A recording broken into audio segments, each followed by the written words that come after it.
الحمد للہ رب العالمین والصلاة والسلام علی اشرف الانبیاء و سید المرسلین اما بعد فاعوذ باللہ من الشیطان الرجیم بسم اللہ الرحمن الرحیم۔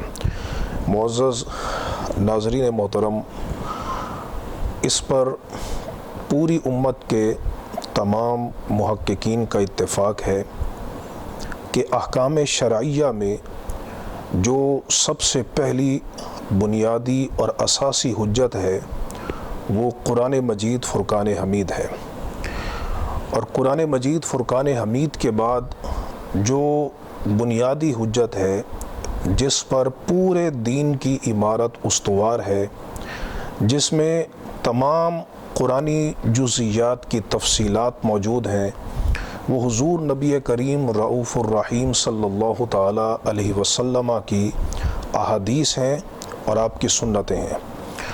اور اہل سنت کا اس پر اتفاق ہے کہ اللہ رب العزت نے قرآن مجید فرقان حمید کی تبیین، اس کی توضیح، اس کی تشریح اور اس کی تفسیر کی ذمہ داری حضور نبی کریم رؤوف الرحیم صلی اللہ تعالیٰ علیہ وسلم پر عائد فرمائی۔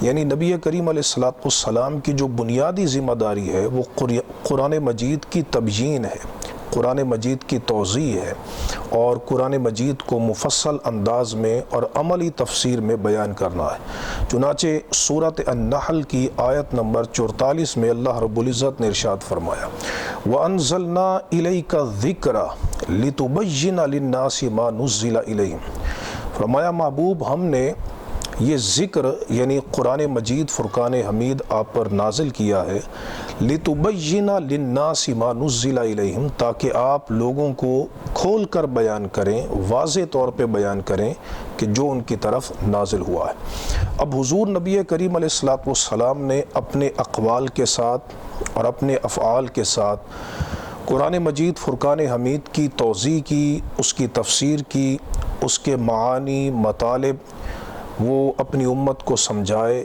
اور قرآن مجید فرقان حمید کی آیات میں جو اللہ رب العزت کا منشا ہے وہ امت کو کھول کے بیان کیا۔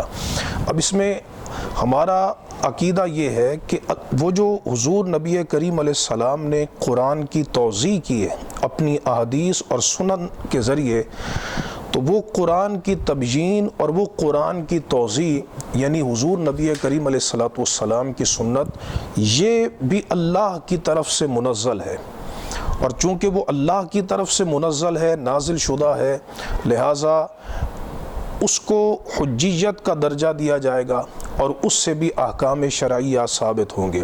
اللہ رب العزت نے سنت کے اور حدیث کے سٹیٹس کو قرآن مجید میں یوں بیان کیا، ارشاد فرمایا سورۃ النساء کی آیت نمبر 113 میں، فرمایا وَأَنزَلَ اللَّهُ عَلَيْكَ الْكِتَابَ وَالْحِكْمَةَ وَعَلَّمَكَ مَا لَمْ تَكُنْ تَعْلَمْ۔ فرمایا محبوب، اللہ نے آپ پر کتاب نازل فرمائی اور حکمت نازل فرمائی۔ یہاں دیکھیے قرآن مجید واضح طور پہ بیان کر رہا ہے کہ اللہ نے صرف کتاب نازل نہیں کی بلکہ کتاب کے ساتھ حکمت بھی نازل کی، اور اللہ رب العزت نے ازواج مطہرات کو یہ حکم دیا ہے قرآن مجید میں، وَاذْكُرْنَا مَا يُتْلَى فِي بُيُوتِكُنَّ مِنْ آیَاتِ اللَّهِ وَالْحِکْمَةِ۔ اپنے نبی علیہ السلام کے ازواج کو حکم دیا کہ تمہارے گھروں میں جو اللہ کی آیات پڑھی جاتی ہیں اور جو حکمت پڑھی جاتی ہے تم اس کو یاد کرو۔ تو قرآن نے دو چیزوں کا ذکر کیا ہے، اللہ کی آیات کا اور حکمت کا۔ تو حکمت کیا ہے؟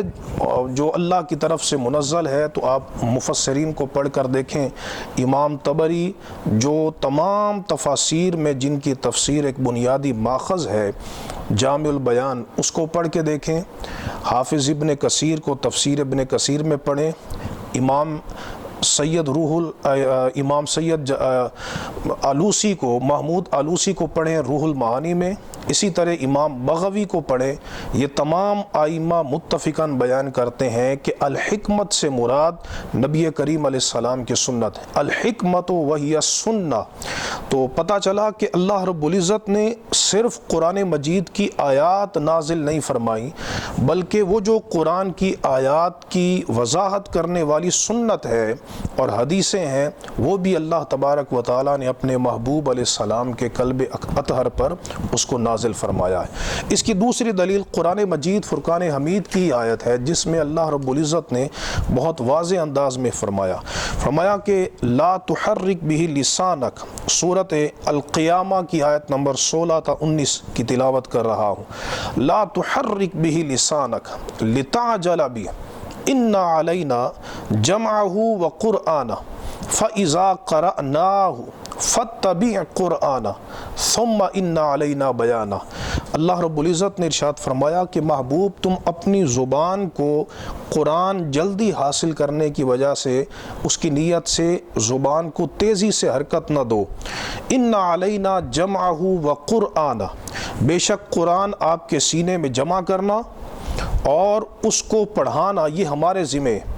فَإِذَا قَرَأْنَاهُ فَاتَّبِعْ قُرْآنَ، پس جب ہم آپ پر وہ پڑھ دیں قرآن کی آیات تو آپ اس پڑھے ہوئے کی پیروی کریں۔ ثُمَّ إِنَّ عَلَيْنَا بَيَانًا، پھر قرآن واضح طور پہ فرما رہا ہے کہ پھر اس کی وضاحت، اس کا بیان، اس کی تبیین، اس کی توضیح، اس کی تشریح اور تفسیر وہ بھی ہمارے ذمہ ہے۔ یہ آیات واضح تصور دے رہی ہیں کہ اللہ رب العزت نے قرآن مجید بھی نازل کیا اور قرآن کی مودح یعنی اس کی وضاحت کرنے والی سنت اور حدیث بھی اللہ نے اپنے محبوب علیہ السلام پر نازل فرمائی۔ تو نبی کریم علیہ السلام کی احادیث کو بھی علماء نے وحی قرار دیا ہے۔ فرق یہ ہے کہ قرآن مجید فرقان حمید کی تلاوت کی جاتی ہے، جبکہ احادیث کی نماز میں تلاوت نہیں کی جاتی۔ قرآن مجید فرقان حمید کی آیات وحی جلی ہیں اور نبی کریم علیہ السلام کی احادیث وحی خفی ہیں۔ اب اس پر دلیل کہ حدیث کا مرتبہ کتنا بلند ہے، اس کا اندازہ اسی بات سے ہو جائے گا کہ جب حدیث بھی وحی ہے اور اس کے وحی ہونے کے ثبوت پر مزید 2-3 آیات ملاحظہ فرمائیں۔ اللہ تبارک و تعالیٰ نے قرآن مجید فرقان حمید میں ایک آیت نازل کی۔ حضور نبی کریم علیہ السلام کی ازواج کے متعلق ایک معاملہ ہے جس کو قرآن بیان کر رہا ہے۔ وَإِذْ أَسَرَّ النَّبِيُّ إِلَىٰ بَعْضِ أَزْوَاجِهِ حَدِيثًا فَلَمَّا نَبَّأَتْ بِهِ وَأَظْهَرَهُ اللَّهُ عَلَيْهِ عَرَّفَ بَعْدَهُ وَأَعْرَضَ عَن بَعْضٍ فَلَمَّا نَبَّأَ بِهِ قالت من انبأك هذا قال نبأني العلیم الخبیر۔ ایک معاملہ تھا جو حضور نبی کریم علیہ السلام کو ازواج نے نہیں بتایا، لیکن اللہ رب العزت نے وہ معاملہ آپ کو بتا دیا۔ تو اللہ تبارک و تعالیٰ نے جب وہ معاملہ آپ کو بتایا تو حضور نبی کریم علیہ السلام نے وہ معاملہ اپنی ازواج کو بتایا۔ تو ازواج مطہرات نے حضور نبی کریم علیہ السلام سے یہ سوال کیا کہ من انبأک ھذا، یہ بات آپ کو کس نے بتائی ہے؟ تو حضور نبی کریم علیہ السلام نے ارشاد فرمایا کہ نبأنی العلیم الخبیر، مجھے یہ بات جاننے والے اور خبردار رب نے بتائی ہے۔ اب پورا قرآن پڑھ کے دیکھ لیجئے، پورے قرآن میں اس بات کا ذکر نہیں ہے کہ جو اللہ رب العزت نے اپنے محبوب علیہ السلام کو راز کی بات بتائی۔ پتہ چلا کہ وہ جو راز کی بات اللہ نے بصورت وحی اپنے محبوب کو بتائی ہے، وہ وحی کا ایک دوسرا ذریعہ ہے، وہ وحی کا ایک دوسرا طریقہ ہے، اور وہ حدیث اور نبی کریم علیہ السلام کی سنت۔ اسی طرح ایک غزوہ ہوا کہ جس غزوے میں صحابہ کرام نے یہودیوں کے درخت جلا دیے۔ تو جب درخت جلا دیے تو بحث ہوئی کہ ہمارے لیے یہودیوں کی املاک کو نقصان پہنچانا یہ جائز ہے یا ناجائز ہے۔ تو اللہ رب العزت نے ان لوگوں کی تائید میں قرآن مجید کی آیت نازل فرمائی کہ جنہوں نے درختوں کو جلا دیا۔ ارشاد فرمایا سورۃ الحشر کی آیت نمبر 5، فرمایا ما قطعتم من لینۃ او ترکتموها قائمۃ علی اصولها فبإذن اللہ وَلِيُخْزِيَ الْفَاسِقِينَ۔ ارشاد فرمایا تم نے جو درخت تم نے کاٹے یا ان کو تم نے جڑوں پر قائم چھوڑ دیا، یہ سب کچھ اللہ کی اجازت کے ساتھ۔ فَبِإِذْنِ اللَّهِ، وہ جو درخت صحابہ کرام نے کاٹ دیے یا جلا دیے تو فرمایا یہ سب کچھ اللہ کے اذن کے ساتھ تھا، اور یہ اس لیے کہ اللہ نافرمانوں کو رسوا کرے۔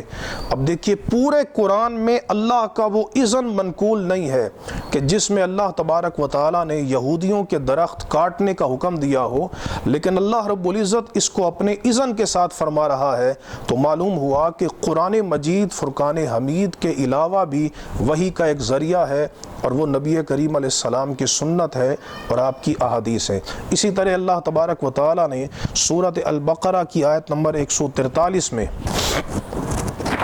قبلہ کے متعلق بیان کیا۔ بیت المقدس یہ مسلمانوں کا بھی ابتدائی قبلہ تھا، حتیٰ کہ صحیح بخاری میں موجود ہے کہ نبی کریم علیہ السلام جب آپ مدینہ شریف میں ہجرت کر کے آئے تو تقریباً 15 یا 16 ماہ تک حضور نبی کریم علیہ السلام بیت المقدس کی طرف آپ چہرہ کر کے نماز پڑھتے رہے۔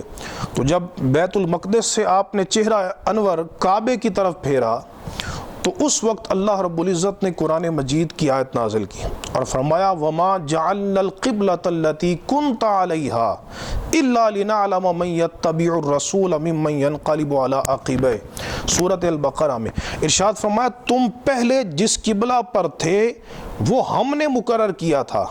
وَمَا جَعَلْنَا الْقِبْلَةَ الَّتِي كُنْتَ عَلَيْهَا، جس قبلہ پر آپ پہلے تھے یعنی بیت المقدس کی طرف، تو وہ قبلہ بھی اللہ فرماتا ہے کہ ہم نے مقرر کیا تھا۔ اب دیکھیے پورے قرآن میں کوئی آیت ایسی نہیں کہ جس میں اللہ رب العزت نے یہ واضح کیا ہو کہ بیت المقدس تمہارا قبلہ ہے، لیکن قرآن کہہ رہا ہے کہ اللہ رب العزت فرماتا ہے کہ وہ ہم نے مقرر کیا تھا۔ تو معلوم ہوا کہ اگر وہ قرآن کی آیت کے ذریعے متعین نہیں ہوا تو وہ نبی کریم علیہ السلام کی احادیث کے ذریعے متعین ہوا ہے، اور ان احادیث کو بھی اللہ تبارک و تعالیٰ اپنا مقرر کرنا فرما رہا ہے۔ اس لیے معلوم یہ ہوا کہ نبی کریم علیہ السلام کی حدیث کا مرتبہ، مقام اور اس کا تشخص اتنا بلند ہے کہ وہ بھی اللہ کی وحی ہے۔ قرآن مجید میں اس لیے فرمایا وَمَا يَنطِقُ عَنِ الْهَوَىٰ ان ہوا الا وحی یوحیٰ، کہ میرے محبوب اپنی خواہش سے کلام نہیں کرتے، وہ جو کلام کرتے ہیں تو وہ اس وحی کے ساتھ کرتے ہیں کہ جو وحی ان پر کی جاتی ہے۔ تو فرق یہ ہے کہ قرآن مجید فرقان حمید وحی جلی ہیں اور احادیث وحی خفی ہیں۔ یا ایک اور اعتبار سے فرق ہے کہ قرآن کے الفاظ اور معانی دونوں منزل من اللہ ہیں، جبکہ احادیث کے معانی وہ اللہ کی طرف سے منزل ہیں اور الفاظ حضور نبی کریم علیہ السلام کے اپنے ہیں۔ اللہ تبارک و تعالی ہم سب کو نبی کریم علیہ السلام کی احادیث کی معرفت نصیب فرمائے اور آپ کے احادیث کے بارے ذخار سے مستفید ہونے کی توفیق عطا فرمائے۔ وآخر دعوانا ان الحمد للہ رب العالمین۔